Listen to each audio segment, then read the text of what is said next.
You made it to level 2, deeper questions leading to deeper answers. I'm Tomas Garza, and I'm here to help you decide to transform. I'll be setting the pace for the process to support your unfolding. Learn and commit to a practice that brings simplicity and an awareness of what is ready to be released. Join me now and allow the experience of a deeper sense of love.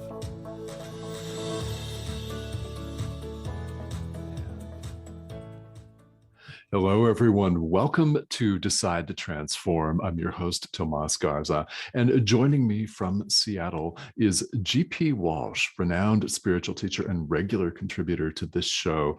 GP and I have had a beautiful and a really interesting conversation earlier today. We're recording not one, but two shows here today. And we talked about the role, the function of the teacher, not just in spirituality, but in life as well. And that is also available here on Decide to Transform. So GP and I were talking just a few minutes prior to this, and we've got a very interesting starting point for today's conversation. So before we launch into that, GP, welcome back. It's great to have you on the show again. Hey, Tomas, great to be here. As always, this is so much fun. It is fun because, guys, we don't know what is going to happen. It's very unscripted, except for this very first question. So, GP, as we were talking, you made a really good point in terms of people's spiritual development, in terms of their walk, in terms of how they navigate the world as it's currently appearing to us. These are interesting and challenging times, and people are in a unique place here where they need to find the way through on their own themselves. So let's start with that. And what do we mean by this? And we'll jump off from here. Yeah, it's interesting, especially in the light of if they've listened to the previous show, we were talking about the role of the teacher, Mm-hmm. right? Yeah. It would seem as though, the teacher is making it so you're not walking through it alone. But in fact, what the teacher is doing is just walking with you as you walk through it alone. There you go. There was a time when cradle to grave, your life was set. The cultural expectations were absolute. Mm-hmm. Right? Depending on what particular class you happened to be born into, right? You knew exactly what it was going to be. You knew who you were going to marry, right? I mean, everything was just really exciting. The only fly in that ointment is when, a couple of people would fall in love, outside their class or their village or something like that. Yes. Right? Romantic love has always been a rebellious force. It has always been a variable that has been attempted to be stamped out. But all of that started to fall apart.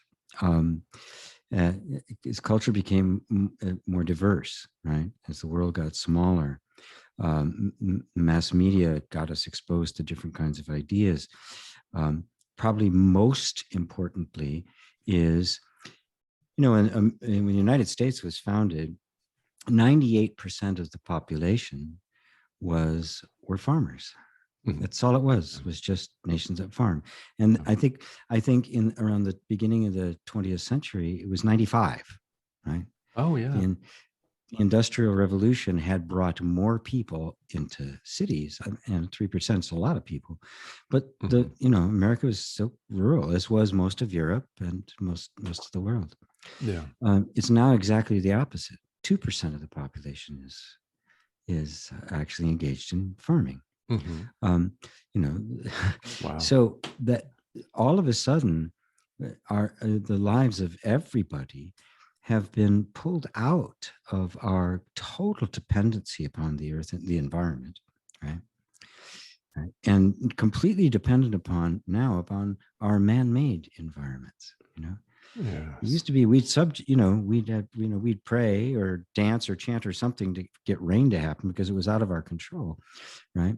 Now we're trying to produce it in the lab, and we got irrigation now, and we pump water for 1,000 miles. Um, so we're no longer under that, and with that, both the technological came the social transformation, right?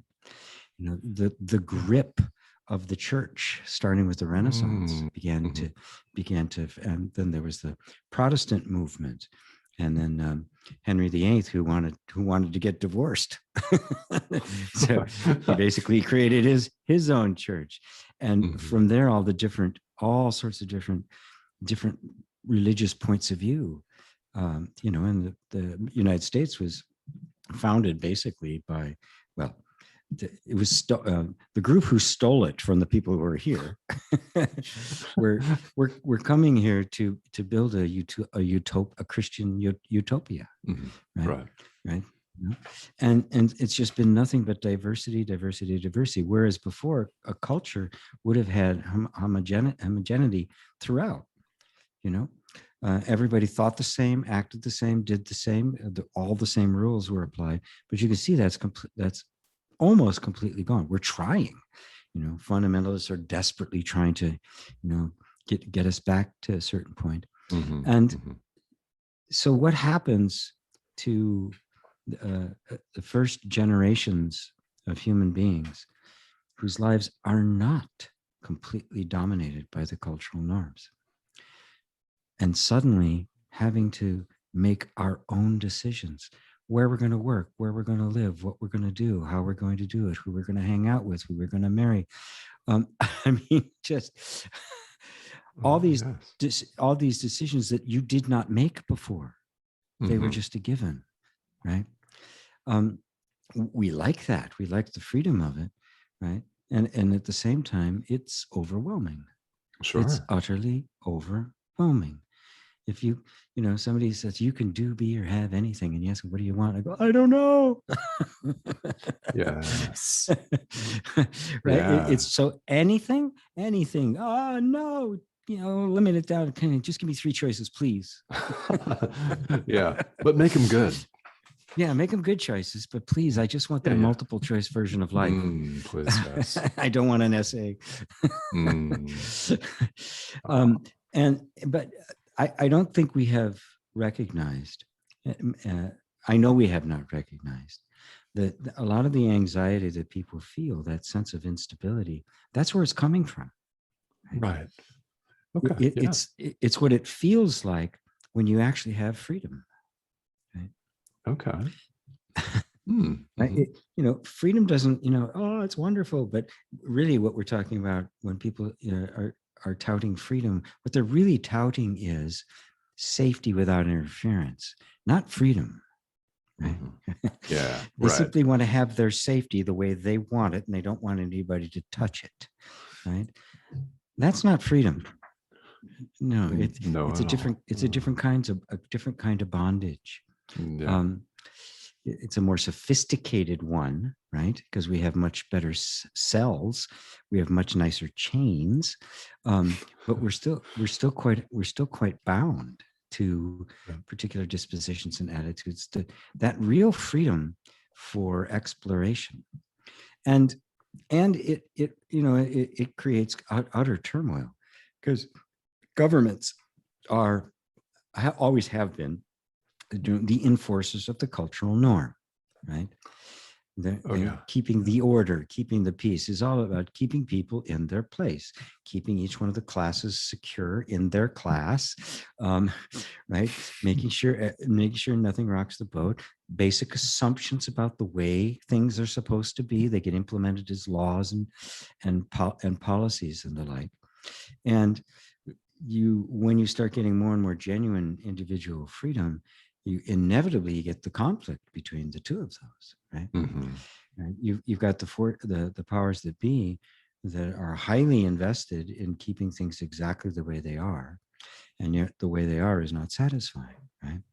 And you get this incredible schism, and you open the door to what we have right now, which is just total mistrust. Nobody trusts anybody. right? Right. And for good reason. Yeah. And for good reason. So we're left in this state where we kind of have to work it out for ourselves, right? As we were talking about the earlier show. I mean, how do you even know a teacher's a real teacher? Yeah. Right? How do you trust these guys, right? We all need to have teachers. We all need to have people that we can learn from. Nobody can just wing it by themselves, right? But you're the one that's going to have to decide who you're going to invest your faith in, right? Yes. Because it's your life that's going to experience the consequences of those decisions. So it becomes just absolutely critical that you decide that you take on that responsibility. And in that process, believe me, if you really do it, you're not going to feel powerful, right? You know, the whole rah-rah motivational speaker thing about how empowered, no, you're not going to feel like that at all, right? Exactly the opposite. No. You're going to go, oh my God, I've got to do something.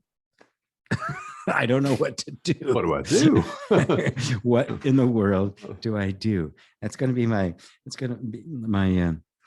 t-shirt for Nike. It's going to be just do what? Oh, yeah. All right. What do I do? What do I do? I love To that. me, this is the gift of spirituality.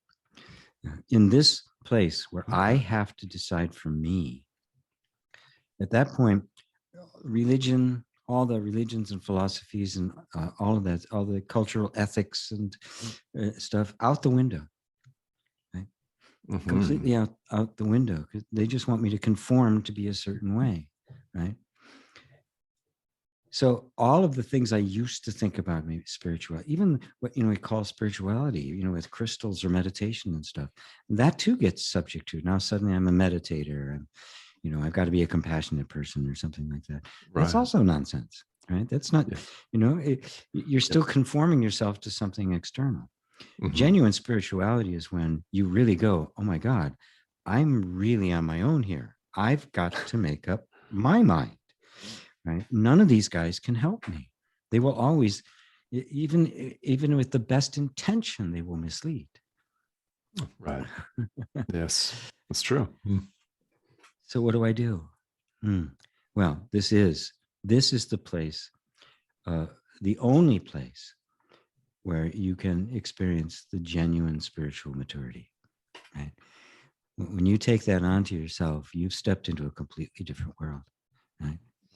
And like any time you'd step into a completely different world, when you don't have a map, yes. you're lost. You're lost. And in mythology, this is typified as the hero's journey. Okay, right.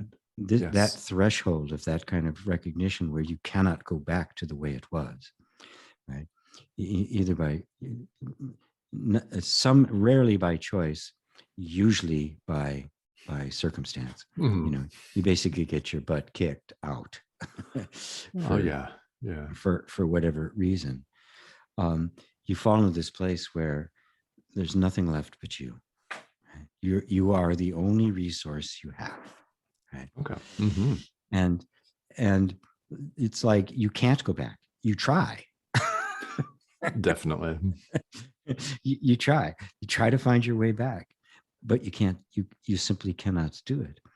And eventually, like any critter that has realized that the environment has changed beyond recognition, they eventually turn and start walking in a new direction, right? Even though you have no idea where you're going. Well, now the magic of that is, as always happens in the hero stories, somebody shows up on the path. Okay, yeah. Who has the magic feather or the special sword or the potion, or, which all refer to the discovery of your own real inner gifts. the true you now begins to come out, whereas before it couldn't, because of our infantile relationship with culture, right? It made all the decisions, right? We still have it. Look at most modern religions, especially the Abrahamic religions. Here's the rules. You just do it, right? Because I said this is what you. Yeah, it's infantile. This is the child with a parent, right? This is not freedom. And Adam and Eve, their sin was what? Disobedience. Right. Yeah. Disobedience, using the one magic thing they had, this ability to kind of, curiosity to find out for themselves, right? Was earned them and all of us this eternal punishment, right? Yeah, but I like apples, though. Is that? That's right. Yeah, absolutely. They're good. I mean, yeah, which is interesting. Good. The myth of the one forbidden thing is all over the place. Yes, it is. Of course, to put any kid in a room, give them a whole bunch of toys. You have all these, but don't touch that one. And they'll be looking always. They'll always be looking over. It's human nature. It is. It's human nature, right? Yeah. But of course, that was the point. You're supposed to. You're supposed to break the rule. Right. You're supposed to eat it and then suffer the consequences of your own actions. That's what it means to become spiritually mature. Yes. Right? We were never meant to stay in Eden. That wasn't the point. We were supposed to get kicked out.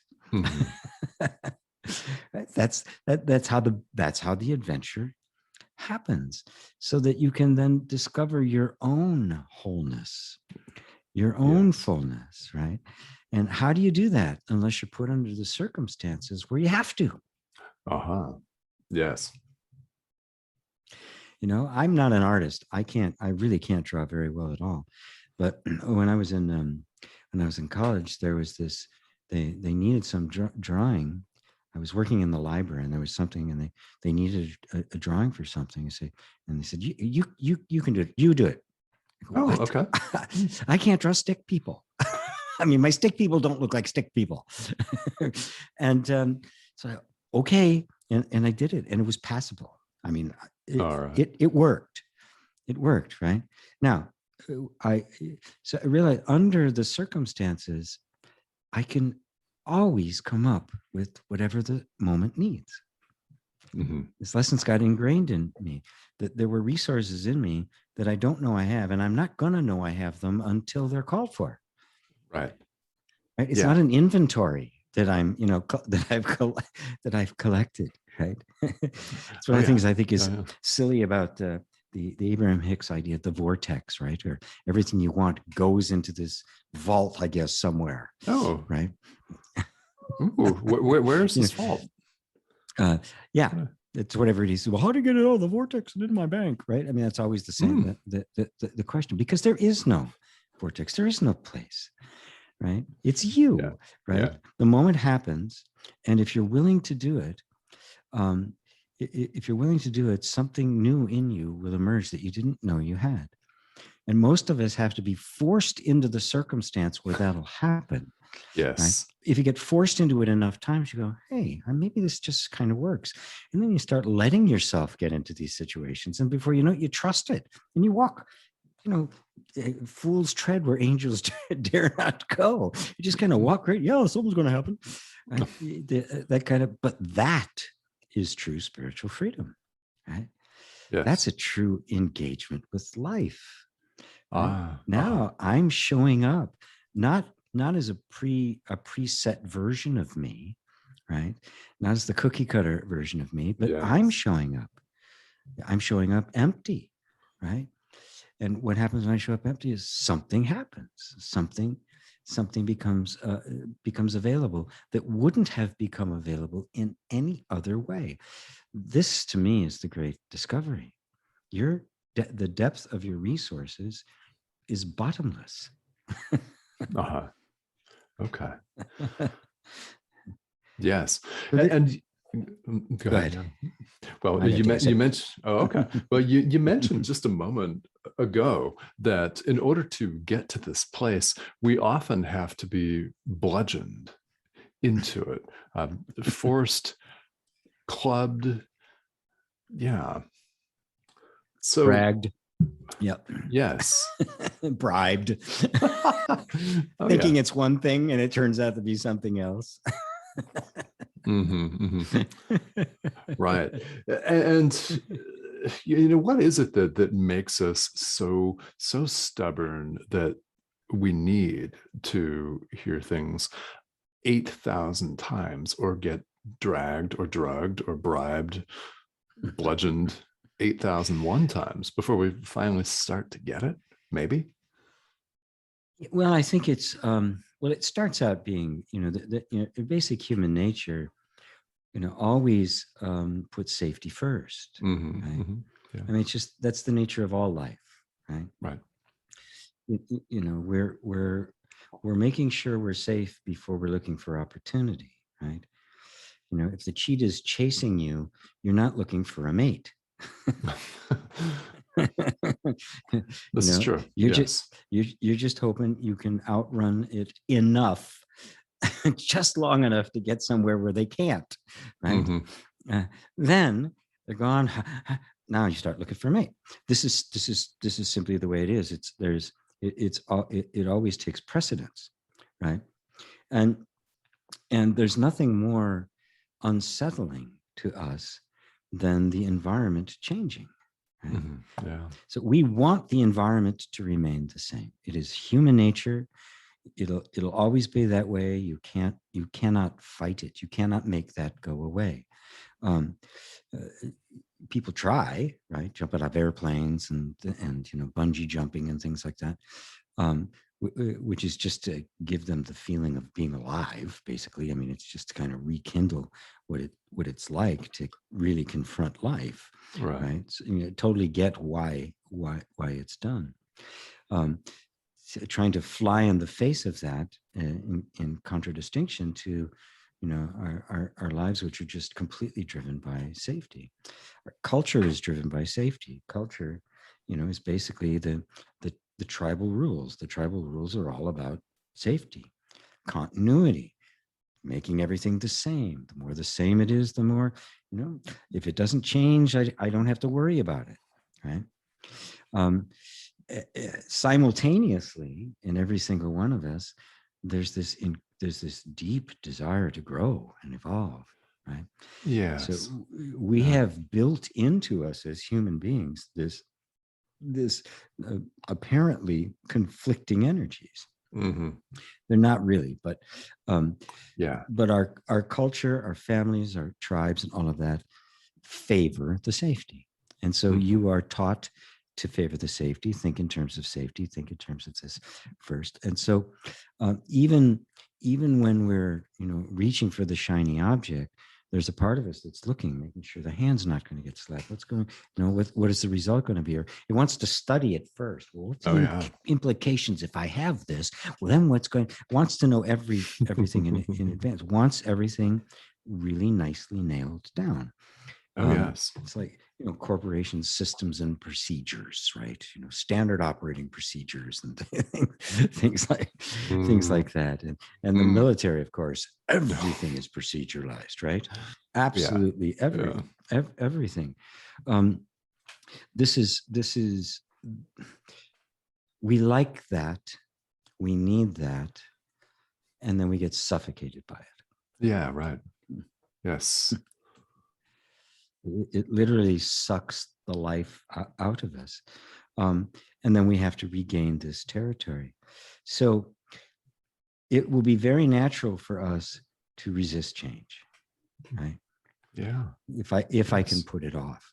But when the environment changes so dramatically that I cannot put it off anymore, then my suffering from being there is greater than my suffering of leaving it. And the transition takes place. Now, what's fascinating about human beings that isn't, as far as anyone could tell, doesn't happen in any other critter, is that we are literally creating this environment of change. It isn't being Yeah. forced on us from the outside. I want it to change. I want it to be more creative and fun and interesting. Right? And so there becomes this, part of me wants to take a step and another part doesn't. And of course, if I tell anybody about it, they're, you're nuts. What are you going to do that for? Right? Go ahead. You should go finish, get your engineering degree. Then you can be a rock and roll drummer if you want. Right? Oh, yeah. It's always that first. It's always the safety first. Take the safe road. Of course, the college education, the degree is no longer a safe road.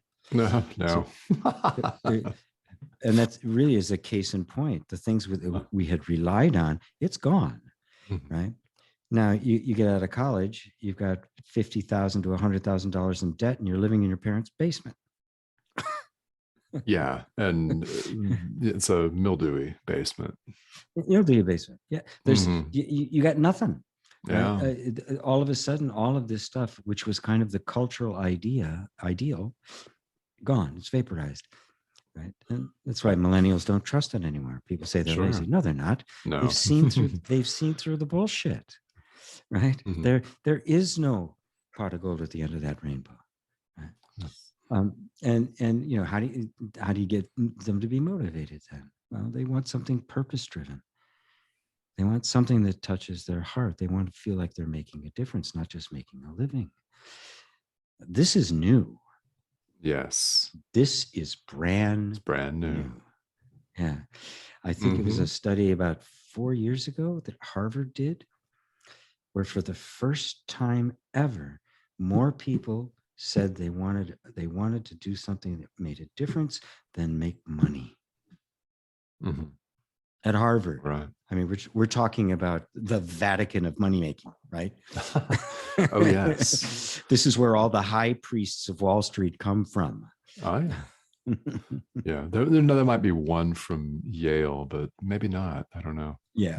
And Stanford, right? Yes. Yeah. There's one economist I know. He got his undergraduate at Harvard. He got his master's at Stanford, and he got his PhD at Yale. Oh, good Lord. Wow. in economics, and he's a communist. I see. How interesting. Okay. He's got all the pedigrees. He said, I can sit on all the boards, but they don't like to talk to me. Oh, well. And here we are with a brand new situation where more people want something that's purpose driven as opposed to just making a living. So where do you see this going? Because you're right, it is new, and neither of our generations held this as an ideal, that's for sure. So yeah, it was bubbling up really just kind of as a backlash to the 50s, and it's just it's absolute staleness. In the 60s, it was just very naive, and it got kind of got subsumed into the general malaise. But yes, this is new in the sense that back in the 60s and 70s, when it was being absorbed, there was still you still felt as if, yes, my life was going to be better than my parents. My kids are going to be better than mine. There was kind of a confidence in the system, right? Right. That's gone. Oh, now the purpose driven, this idea of a purpose driven life, is it's an anathema to capitalism. It's to the whole economic system. Right? It's not about purpose. It's about profit, right? Purpose be damned. You serve this.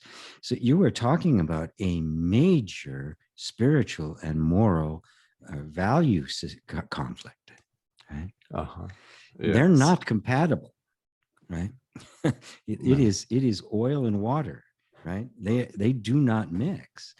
And it's, we're still under a particular economic system where it's permeating it. But ultimately, it becomes revolutionary. It overturns it because they're two different motives. If I'm doing something to make a profit, my decisions are going to go one way.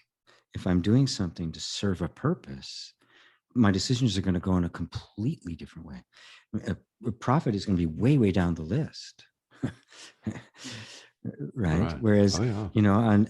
on the profit driven side, purpose is going to be just basically a nice poster in the hallway that nobody pays attention to, right? Because it doesn't really matter.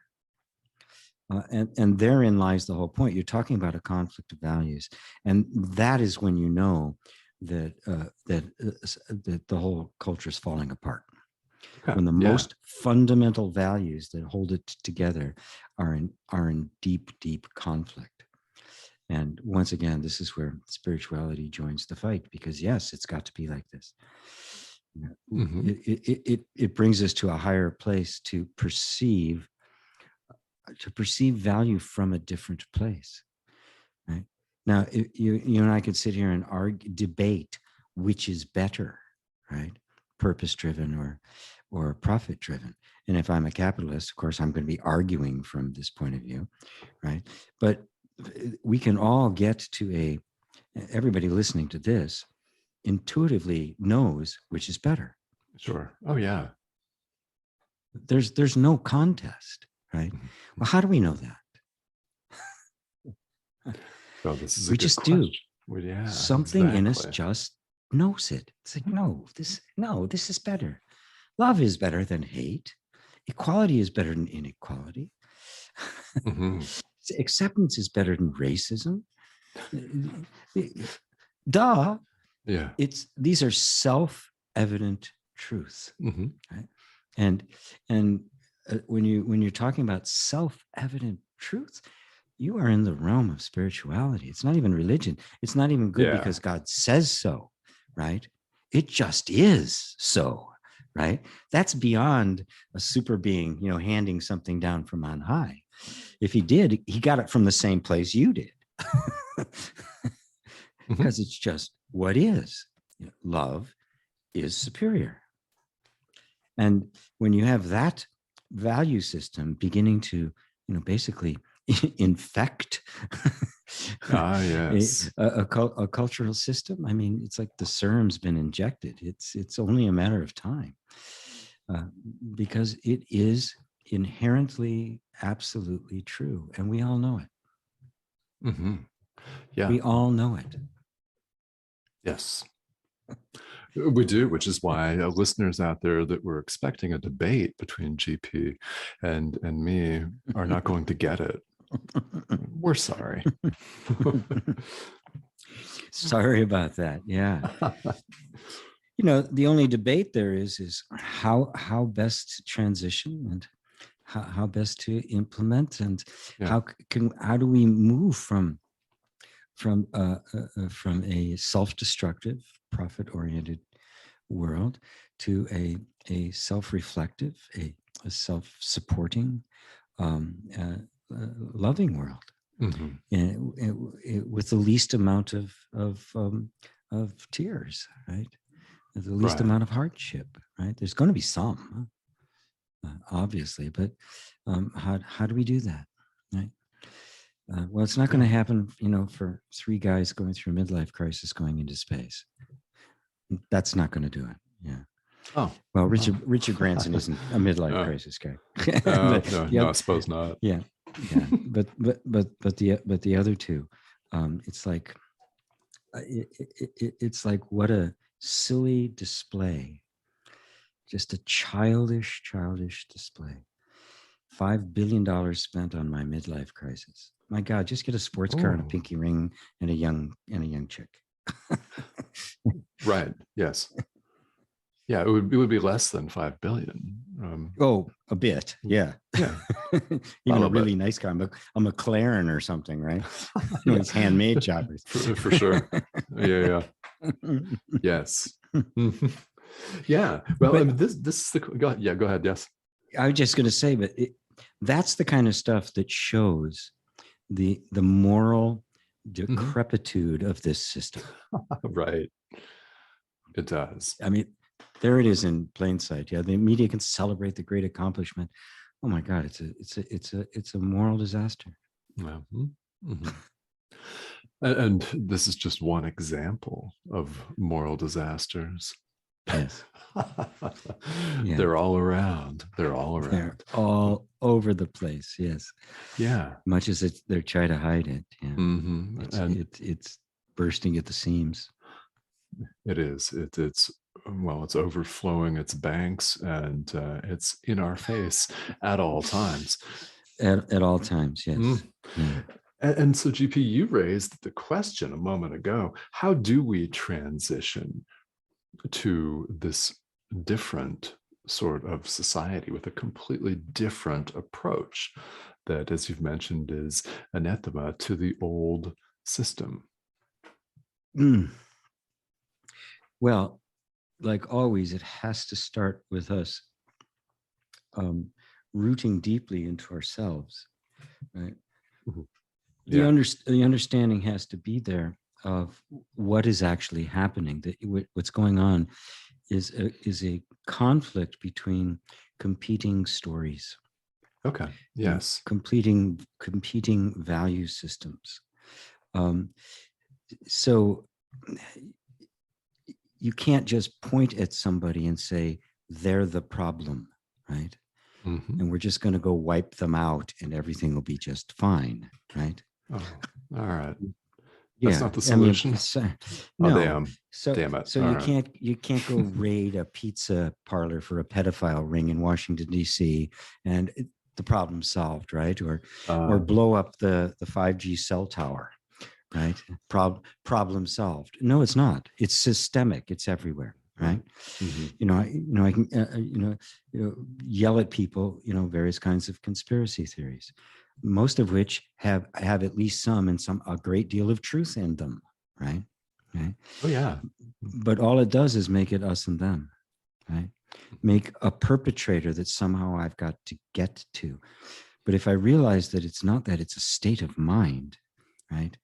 I'm now fighting my World War III on a completely different level, right? World War III is a war of the mind. It's a war for perception, right? And we're right in the middle of it, right?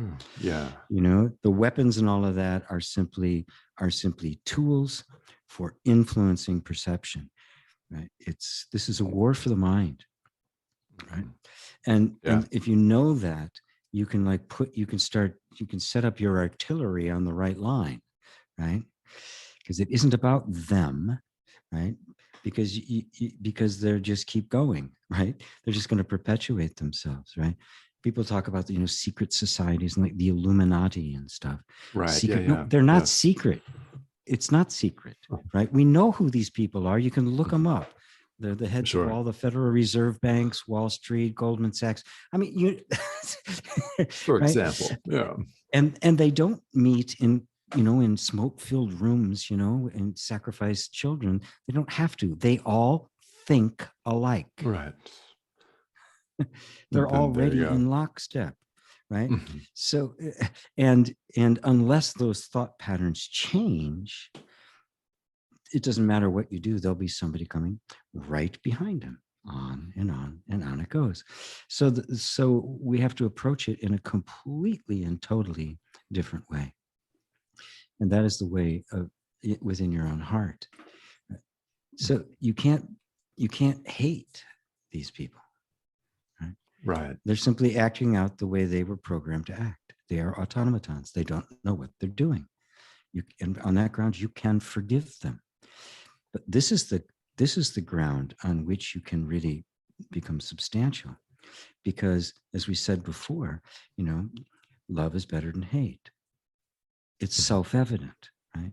So where do you put then your own foundation? You put it in love. You make your decisions out of love.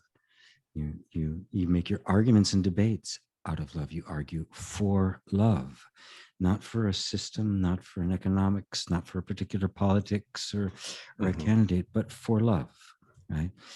And this sounds weird. I mean, Marianne Williamson was doing just that. And of course, she didn't get very far because the system rejects it. But where else are you going to go, right? What would happen? What would happen if a tipping point of people who that is where they're fighting this war, right? Right, eradicating their own hatred. Even the hatred for the, not yelling and screaming and knocking stuff over, but very calmly and coolly. Yes, I understand, but it's not the loving thing to do, right? Yeah. Yes, it does benefit a lot of people, but it's not really the loving thing to do. That kind of calmness and persistence. I mean, it's what Gandhi illustrated, right? I mean, he didn't accept the British at their words or their word, you know, but he was absolutely adamant that it would simply be nonviolent. If you play the violence game, you're going to lose because they're better at it. They're really well practiced at it. Yes, they are. So you simply don't do it. And he was unmovable. They couldn't move him. And they literally did walk away. They left India under their own power, and the Indians never fired a shot. And that was kind of the beginning of the end of the British Empire. I mean, the whole thing started to collapse. Yeah. After that, there was nothing else in Egypt and the Suez Canal and a few things. And before you know it, the British pound sterling was dropped as the world currency, and it was over for the British Empire. They were gone. And of course, it's happening in the United States now because we're the next empire. But I don't want it to just be replaced by yet another empire. Now, the Chinese empire, the Russian empire, or something like that. The age of empires is gone. Mm-hmm. Right? This is the age of true communion, true cooperation, true engagement in the spirit of love, where our decisions are made. What is best? What is best for all humans, for all creatures, for the planet, for what is actually best? Not what is the most profitable, not which simply benefits me at the expense of somebody else. What is actually the best? Now, how do you decide that? Well, we go, what's better, love or hate? Right? Cooperation or competition, peace or war? It's a no-brainer. Yes. Right? And it's so self-evident that eventually everybody has to admit it. Right? That's true, they do. Eventually. Yeah. Oh, yeah. Eventually. Now, I'll argue for a while. Yeah, but what about me? Right? Well, you're taking care of that too. Now, the what about me as having so much you can claim, your ego can be inflated to the point where you fly a penis-shaped spaceship out into space, right? But we need to lose that kind of self-assessment, right? Yes. And if, as a whole, everybody loses the taste for that, eventually the big rewards, the big egoic rewards that these guys get, they won't be there. Right. And if there's no reinforcement with the reward, it's just gotta fall away. This is how genuine shifts in value, shifts in states of mind and consciousness come about. And they always come about from the bottom up. They never come from the top down, because the top down always represents the status quo and doesn't want to change. So it is an inner transformation of your character, right? Yes. Yeah. Dropping your argument with the way things are, dropping your arguments with yourself, right? So that you can open yourself up to that inherent wisdom that just knows what the right thing is to do, right? Can just tell, right? And the more that happens, of course, it's going to start influencing the kind of characters that run for office. Yes, they're still going to want power more than anything else, but at least they'll have to cooperate with with the constituency, right? Well, that's going to get money out of the politics. But if the genuine, which will happen if this upswell of true value, right, begins to emerge. That's why I'm a spiritual teacher, because I think it's the only way. Right. I don't see any other way that this can be brought about. Otherwise, we're just going to have another iteration of exactly the same thing. Exactly, as we've had throughout history. as one we've had through empire, recorded history, one empire or another, one after another. ever Yeah. since we started agriculture and built cities. That's what's been. Yes, it has. And here we are at a very unique and very different time with Yes. this upswell of true value going on. Mhm. And yeah, and of course we have now, you and I, even 50 years ago, we'd be having this little conversation in a coffee shop, and unless we could like start a paper or pass around some flyers, um, a handful of people would find out about it, which is a lot. I mean, Yeah. Major radical revolutions have taken place Oh, yes. on less. I mean, the American Revolution, of course, a lot of beer involved. They were all drunk, but that's another thing. But now, now we can have a real heart-to-heart conversation with anybody in the world, most Yeah. everybody in the world. And when you do, you talk to somebody who's, I mean, I've got students in Serbia, Turkey, Middle East, and Saudi Arabia. Oh, I had a okay. student in Yeah. Saudi Arabia who was talking to me about how to be able to teach this in a place where it's actually illegal to teach it. Okay. Oh, interesting. Yeah. No. Yeah. So but he has a resource, right? He wouldn't have had one otherwise.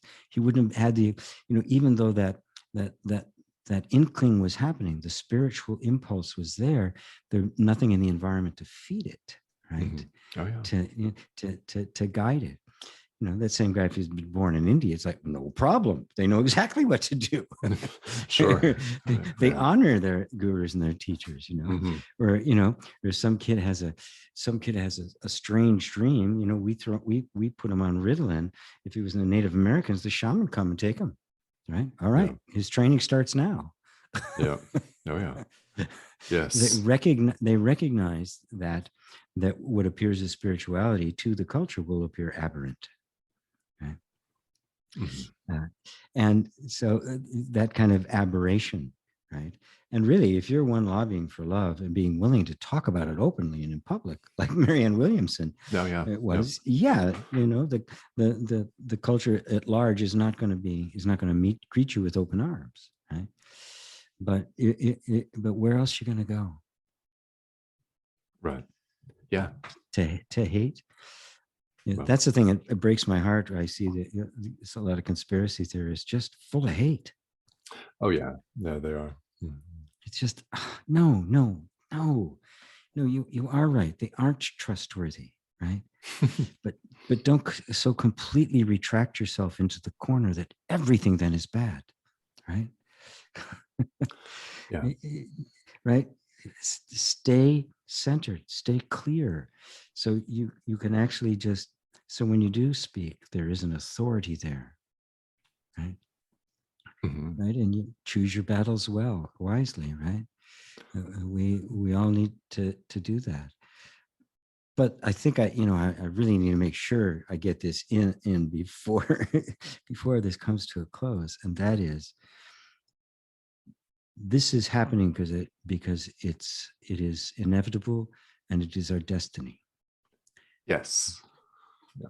This is what human consciousness developed for. All right. Right? Oh, yeah. Something, when I had my first spiritual experience, I wasn't seeking it. Right? I wasn't, it wasn't on my vision board. It came absolutely out of nowhere. And I just watched this whole thing grow over the years, and I'm realizing there is a power at work here that is bigger than any individual. Right? We are participating in it. Everybody that wakes up a little bit becomes part of the impetus and the catalyst, but we are first and foremost the beneficiaries of it. Oh, wow, absolutely. No question. So you just have to look at it in utter humility. It's like, oh my God, this is the blessing that has simply been bestowed on us. And yes, it looks rather chaotic right now, but that is part of the plan. That's exactly what's supposed to be happening. It's going to look pretty dire, right? But just like any individual has to be forced out of their pattern, so do we as a whole. And what's beautiful about it is that we're all going through it together. Yes. Yeah, we all are going through it together. And as you mentioned at the outset of this show, we reach a point where we can't go back. Can't go back. No. The bell, you cannot unring that bell. No. Yeah. And I'm sure our listeners, they felt it. You couldn't go back to where you were like 10 years ago or 20 years ago. You couldn't do it. Even though sometimes you wish you could. Right? Oh, sure. Oh, yes. but you can't. Right? And so we keep walking. Right? Rumi put it beautifully. He said, "The power that brought me here must bring me home." All right. Perfect. That's perfect. Yeah. Yes. Yeah. The So power I always that like to brought me remind. I always like to remind people. None of us chose this. here. Right. This is happening because it needs to. This is the great gift of love, of the capital L love. Oh, yeah. The love that transcends the word love. Exactly. The ultimate authority. Oh, The yeah. ultimate authority. Yeah. Yes. And love needs no enforcer. No. Nope. And this is wonderful. And here we are living in these times. So, listeners out there, you're hearing this for a reason. Many, many reasons, perhaps. Yes. And I want to invite all of you to get in touch with GP. His website, gpwalsh.com. Now, GP has a number of excellent and very in-depth courses and classes that you can browse through on his website. And also, there is Satsang with G, which, by the way, is a title that I love. Satsang with G is on GP's YouTube channel, and that's every Sunday at 3:00 p.m. Eastern Time. And Satsang with G, a question and answer where you can join in and ask GP your questions. Yes. And make I them do it deep. every week. Yeah. Yeah. It's wide open. It can be something that's, personally that's bothering you, or it can be your deepest spiritual questions. They're all the same, really, because at the heart of every one of our questions is the spiritual quest. It doesn't matter what it appears like on the surface. At the heart, you simply want to know who you are for real. Yeah. This is what we all want. And as we do, as more and more really do begin to wake up to who they really are, and all the cultural patterns and conditioning, the stuff, the traumas, all of it just falls off. What a world will result. Yeah. And I think that because you're listening to this, you have already caught more than one glimpse of this Yes. world. And you're listening to this for a Yes. reason. Yeah. Yes. Oh, yeah. It's absolutely the case. Yeah. No, this doesn't happen by accident.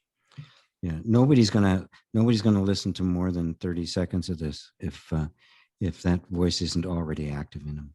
Oh, yeah. Yeah. And if that voice weren't already active, then they would scroll right past this, because Yes. God knows there's a lot of podcasts out there. Not a podcast. Yeah. Oh, yeah. So, No. yes, called and chosen. Yeah. Yeah. And you are that. So we both thank you for listening and for hearing the call. Very good. Amen. We all hear it. Few answer. So we thank you for answering. Amen. Yeah. I can't add anything to that. All right. Well, guys, we thank you all for tuning in here. GP, this has been a real pleasure. And as always, I've learned a tremendous amount. Thank you so much for joining me here on the show today. And this Thank you has so been much. GP Walsh. Guys, this has been Decide to Transform with Tomas Garza, and we'll see you back here again. Thank you again for joining us.